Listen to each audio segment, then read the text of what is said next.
Welcome to ABC campus. आज हम partnership act 1932 में personal profits earned by partners का कॉन्सेप्ट डिस्कस करेंगे। इसमें हमारे दो पॉइंट्स होंगे, duty to account for personal profits derived and duty not to compete with the business of the firm.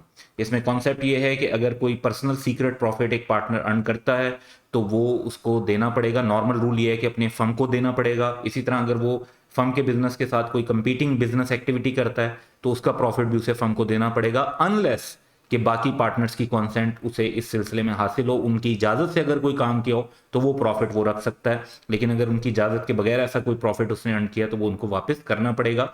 लेकिन यहाँ पर देखना होगा कि यहाँ पे पर्सनल प्रॉफिट से मुराद क्या है और compete with the business of the firm से मुराद क्या है। तो इन दो पॉइंट्स की तरफ वन बाय वन चलते हैं। Duty to account for personal profit derived, तो रूल ये है कि a partner must account to the firm, यानी उसे फर्म को पैसे देने पड़ेंगे फॉर एनी बेनिफिट जो कि सीक्रेट या पर्सनल प्रॉफिट हो, obtained without the consent of the other partners. क्योंकि दूसरे पार्टनर्स की कंसेंट हासिल की भी हो फिर वो प्रॉफिट रख सकता है, लेकिन अगर कंसेंट हासिल ना हो तो वो फिर ये प्रॉफिट नहीं रख सकता। और कंसेंट नहीं ली भी इसका मतलब है सीक्रेट प्रॉफिट है। फ्रॉम एनी ट्रांजेक्शन इन्वॉल्विंग, अब ये बड़ा इंपॉर्टेंट है कि हर जगह पर हमने ये आंसर नहीं दे देना कि जी पार्टनर जो है ना वो प्रॉफिट के पैसे जो है ना उनको देगा। उसमें पार्टनरशिप का कोई ताल्लुक भी हो, यानी या तो उसने ऐसी ट्रांजैक्शन की है जो पार्टनरशिप जिसमें इन्वॉल्व थी, जिसमें पार्टनरशिप की प्रॉपर्टी इन्वॉल्व थी, जिसमें पार्टनरशिप का नाम यूज किया गया या पार्टनरशिप के बिजनेस कनेक्शन यूज किया गया। अगर एक पार्टनर ने अपना कोई और जाती बिजनेस किया जो कि ना पार्टनरशिप के साथ कनेक्टेड था, ना उसमें पार्टनरशिप की प्रॉपर्टी यूज हो रही थी, ना पार्टनरशिप का नाम यूज हो रहा था, ना पार्टनरशिप की कनेक्शन यूज हो रहा था, ना ही उसमें वो बिजनेस पार्टनरशिप के साथ कंपटीशन में था, तो फिर उसके प्रॉफिट्स देने की जरूरत नहीं है। बाकी पार्टनर्स फिर वो वाला प्रॉफिट क्लेम नहीं कर सकते।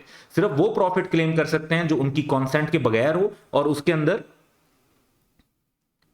पार्टनरशिप, पार्टनरशिप प्रॉपर्टी, पार्टनरशिप का नाम या पार्टनरशिप से रिलेटेड बिजनेस कनेक्शन इस्तेमाल किए गए। तो फिर जो अदर पार्टनर्स हैं वो ऐसे प्रॉफिट जो है ना वो पार्टनरशिप के लिए क्लेम कर सकते हैं, यानी जिस पार्टनर ने प्रॉफिट अर्न किया है उसको ये पैसे पार्टनरशिप फर्म को देने होंगे और वहां से तमाम पार्टनर्स के दरमियान प्रॉफिट शेयरिंग रेशो में डिस्ट्रीब्यूट होंगे। एग्जाम्पल डिस्कस कर लेते हैं। Tom and Jerry are in partnership, the partnership purchase an item of equipment costing 30,000। It was discovered later, बाद में पता चला, that the equipment had actually been purchase by Tom for ₹18,000। कि असल में तो ये इक्विपमेंट जो है वो 18,000 का टॉम ने खरीदा था and Tom had resold it to partnership without revealing that, बताए बगैर ही was the owner of property. तो 18 का चीज खुद खरीद कर उसने पार्टनरशिप को 30,000 में बता दिया, यानी उसने 12,000 रुपए का सीक्रेट प्रॉफिट यहां पर अर्न किया। अब इस केस में हमारा आंसर क्या बनेगा, कंक्लूजन क्या बनेगा? In this case since the other partner did not know, यानी कॉन्सेंट नहीं थी, that Tom had made a personal profit from the transaction with the partnership. तो अदर पार्टनर कौन है? Jerry. Jerry can claim successfully that Tom should hand over to the partnership ₹12,000 profit that he had made. यानी Jerry कह सकता है कि ये 12,000 रुपए जो है वो पार्टनरशिप में जमा करवाए जाएं और पार्टनरशिप में जब जमा हो जाएंगे तो बाद में पार्टनरशिप का प्रॉफिट डिस्ट्रीब्यूट होगा जो कि टॉम को भी मिलेगा और जेरी को भी मिलेगा। तो उस प्रोपोर्शन में ये डिस्ट्रीब्यूट हो जाएगा और टॉम ये पूरे 12 के 12,000 अपने पास नहीं रख सकता। लेकिन कॉन्सेप्ट ये है कि यहां पर विदाउट द कंसेंट का वर्ड यूज हुआ। व्हाट इफ कंसेंट होती?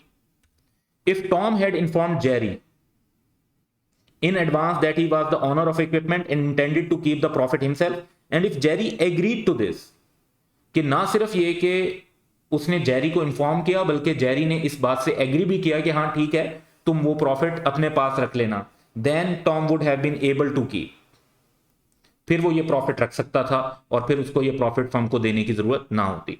तो ये सारा कॉन्सेप्ट आपने ध्यान में रखना है कि एक तो ऐसा प्रॉफिट हो जो विदाउट द कॉन्सेंट हो, फिर ऐसा प्रॉफिट हो जिसमें पार्टनरशिप इन्वॉल्व थी, पार्टनरशिप की प्रॉपर्टी, नाम या कनेक्शन इन्वॉल्व थे, तो फिर उस प्रॉफिट को फर्म डिमांड कर सकती है।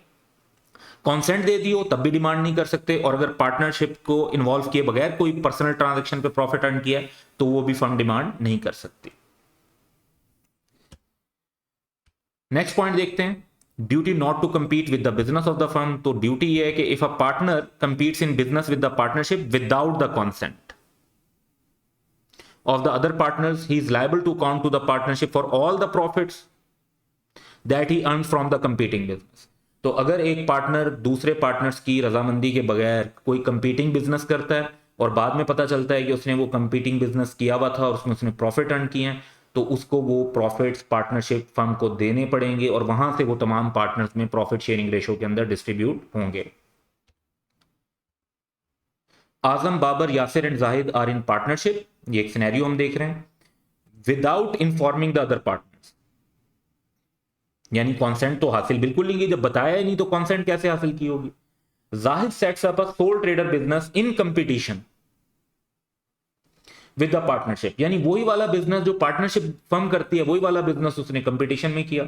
And makes a profit of 50,000 by either using firm ने, जिसमें उसने नाम फर्म का यूज किया, फर्म की प्रॉपर्टी यूज की या कनेक्शन यूज किया डिफरेंट ट्रांजेक्शन के अंदर. The other partners found out, बाद में उन्हें पता चल गया what Zahid has been doing, कि जाहिद तो ये कंपटीशन में बिजनेस कर रहा था और फर्म का नाम, प्रॉपर्टी और कनेक्शन यूज कर रहा था. तो अब वो क्या कर सकते हैं, they can require Zahid to account for the partnership for the profit he has made while operating in competition. यानी उसे वो कहेंगे कि ये जो 50,000 रुपीज हैं ये पार्टनरशिप को दिए जाएं. जब ये पार्टनरशिप में आ जाएंगे तो चारों पार्टनर्स में डिस्ट्रीब्यूट होंगे उनकी प्रॉफिट शेयरिंग रेशो के हिसाब से, आजम, बाबर, यासिर और जाहिद में. तो ये दो कॉन्सेप्ट जो हैं personal profits earned by partners, इनको ध्यान में रखना है. इसमें खास तौर पर अगर आप कोई सिनेरियो बेस्ड क्वेश्चन कर रहे हो तो आपने इंपॉर्टेंस इस बात को देनी है कि क्या उन प्रॉफिट्स के अंदर बाकी पार्टनर्स की कॉन्सेंट थी. अगर कॉन्सेंट थी तो वो प्रॉफिट फिर एक जो इंडिविजुअल पार्टनर है वो रख सकता है, और जहां कॉन्सेंट नहीं थी वहां पर उसको वो देना पड़ेगा पार्टनरशिप फर्म को. So that's all for today. Have a good day.